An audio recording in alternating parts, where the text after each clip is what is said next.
What did he do with himself when he got defeated?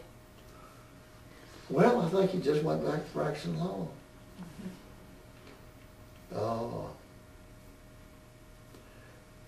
Tom, you know, enjoyed, when he was speaker, he was very popular among the southern counties in Georgia. And he liked it. He got a lot of invitations, you know, to go to address the Rotarian Club and the Lions Club and bar clubs. And I think he enjoyed that. He did some of that well. But Tom did a great job, there's no doubt about it. He's a fine fella. I enjoyed the heck out of it.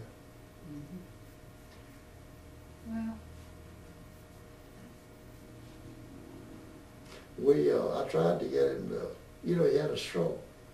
And he laid there for about 2 years. I used to go out there and chat with him a little. I mean, I couldn't chat with him. But before that, I said, Tom, you got beat. I said, why? He loved baseball. God, he loved baseball. When he was a kid, now we were, you know, the Boy Scouts had a little baseball team.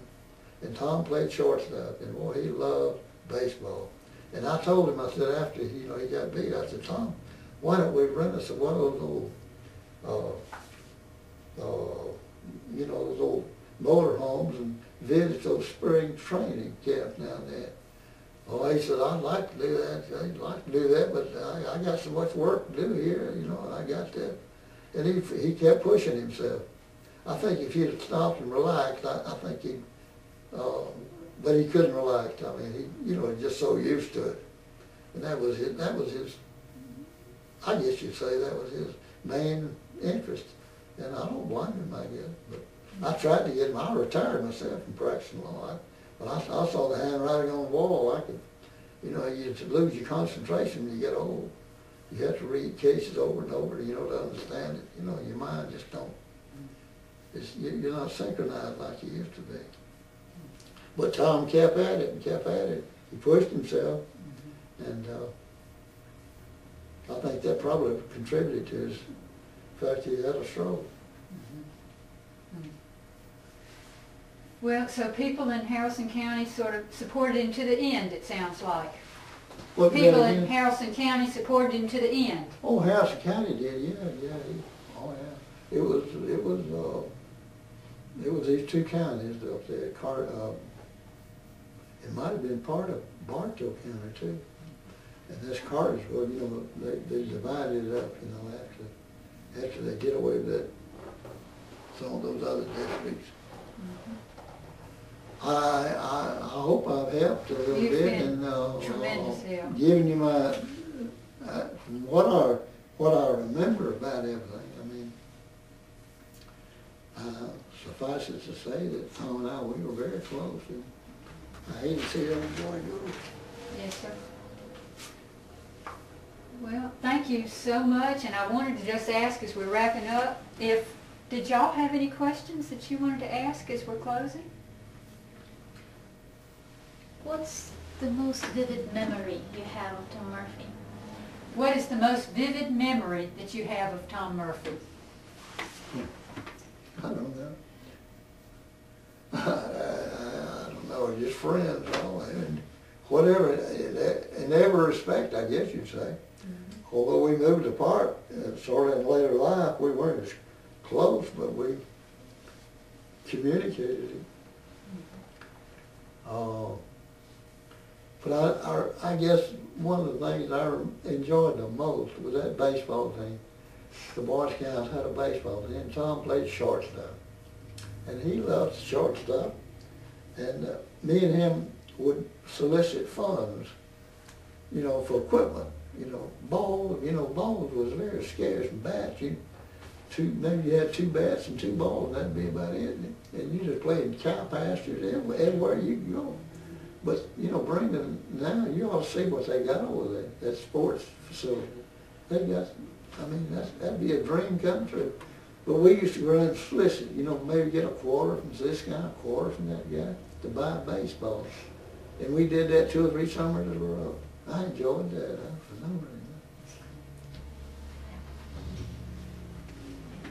Thank you. Thank you. Oh, you're quite Thank you welcome. so much.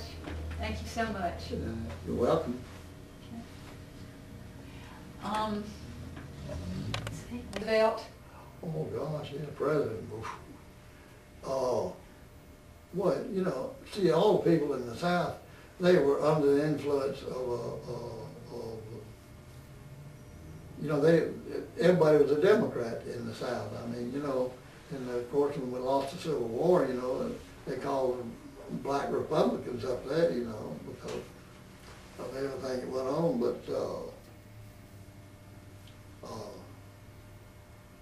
that's about all I remember about that. Let's see, you just, now the black Republicans were, Well, Lincoln's party, of course, Okay. old Seward, and you know, well, he was okay, the Secretary of State during the Civil War, and a fellow named Lincoln, you know, had a cabinet, and they were all called black Republicans. You know, the Southern people called them that, and of course, when Roosevelt come in, Democrats, everybody was, oh gosh. We were under such a depression that people were having to live. There was 30 million people, they said, was unemployed. And it was, I think, about 40% of the workforce. And, you know, they're all lined up in soup lines and everything else. And so Roosevelt, he was almost sacred, you know, to the Southern people. Boy, that everybody gathered around the radio, you know, to listen to those fireside chats. Oh, that was a big, big thing. And the Republicans, they were few and far between in Georgia. It's not like it is today. You know, Republicans are, I know Tom would turn over his grave if he knew it, but see, old Tom was a staunch Democrat. Oh, he loved the Democratic Party. There wasn't no any alternative except the Democratic. why do you, in your opinion, knowing him, why do you think he was such a staunch Democrat? You know, I really don't know. I don't know. You know, you see some, now Senator Richard B. Russell was as conservative and he was a Democrat. You know, the Southern Democrat was altogether different from the Northern Democrat. And Tom, he was a Southern Democrat, but he had conservative views. He was very conservative, like, you know, balanced budget, you know, and he believed in, you know, not spending money like they're doing in Washington today. I mean, you know, back then, you balance the budget every year. And and Senator Russell, he voted with the Republicans, you know, after the Depression was over, you know. But Southern Democrats, they had the same philosophy as the current Republicans. Do you remember when Tom Murphy first ran for office? Yeah, let's see, I don't remember. Well, Tom, I was living in Atlanta. I served 4 years in the Navy, and Tom did too, I believe it was, in World War II. And I was over in Atlanta, and Tom came back to Bremen and practiced law with his brother James. And I stayed over in Atlanta. So there's a period of time that, you know, I lost, and I wasn't familiar with everything that was going on in Bremen. One thing I wanted to ask you about was, we were talking earlier about the two of you going into the Navy, but you said you went in at different times. Yes, ma'am. We went in different times. When Tom got out of North Georgia College, you know, his daddy sent him up there, you know, because he wanted to get him straightened out. Oh, well, we need, tell us about that. Well, I mean, straightened out. He never got into any trouble or anything like that, but I never will forget an old fellow named Spurgeon Camp who used to fix lawnmowers, and he was telling me about one day he was driving his T-Model Ford down the street, and Tom was out in the yard, and he threw a bunch of rocks at him. You know, as he went by, and Mr. Murphy marched old Tom down there and told him to apologize, you know, for throwing the rock there, because he could have hurt him. Now, that's the kind of thing that I'm talking about when I say straightened out. No, he wasn't mean or anything like that. He was just a kid, that's all. That's all you can say. How old do you think he was when he chunked the rocks? When he did what? When he threw the rocks, about how old do you think Oh, he he was? must not have been over 7 or 8 years old. But Spurgeon Camp, he was the chief of police here, you know, and he drove by in his car and Tom was throwing rocks at him. As he went by. I thought that's kind of funny, but when Mr. Camp, his name was Camp, Spurgeon Camp, he was a policeman here at one time in Bremen. He worked for the Alcohols and Back Attacks up in North Georgia, chasing bootleggers. That was Spurgeon Camp, but he was later Bremen police after he retired. But that's the gentleman that I'm referring to. All right. So Tom went to North Georgia. Do you know anything about his time up there? No, I tell you why. Because when I graduated in 1940, and Tom graduated in 41. Well, I had a brother-in-law at war was just beginning to, you know, things was getting worse over in Europe. You know, Hitler was in charge, and we were getting closer to war. And they started preparing, you know, for war back in 39, back in 40. It wasn't 39, I guess. So I went to Savannah and worked down there until I went into the Navy. Well, Tom was at North Georgia College during that term. And as far as I know, he must have got out in about 42 or 3. And then he promptly went into the Navy. And he was over in the Solomon Islands. And he had it rough over there. I know he did. Because they were, you know, over there building airstrips, you know, and those island skipping, you know, they call it, so they could use those B-24s, you know, that had enough flying capacity to them, you know, that they could hit Tokyo. So Tom was over there in some of those islands, but Tom never talked about that. We corresponded now during the war, and he'd tell me things, you know, what was going on over there. But he had it rough. I never will forget whenever he came back from overseas, right after they, you know, in August of 45, you know, that's when they dropped the atomic bomb, and the war come to a halt pretty quick.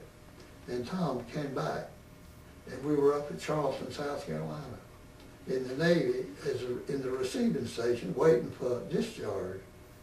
And of course, they had a point system back then. You know, if you served overseas, you know, for have a year you served, you got 10 points. You know, and you had to. And then they started out where you had to have 50 points to get out. You know, and then they reduced it to 40 and so on. Well, Tom had about 3 years over there in Solomon Islands over those times. So he built up some points. So Tom, he got out a little earlier than I did. I was in the Navy Air Corps, and we flew blimps, you know, and I was stationed in the United States, but Tom was overseas, and as I say, he was engaged in building those airstrips so the United States could hit Japan, you know, with their bombs.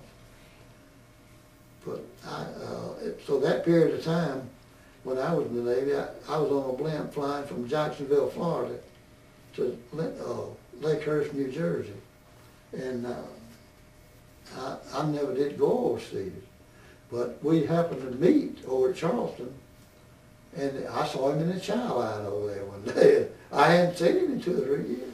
I'd been longer than that, and that's when we got together over there. And I showed you that picture. You know, we went out there. No, I gave it to Keith, I believe. Tom and I, we were over at Conway Beach, waiting until we was being discharged.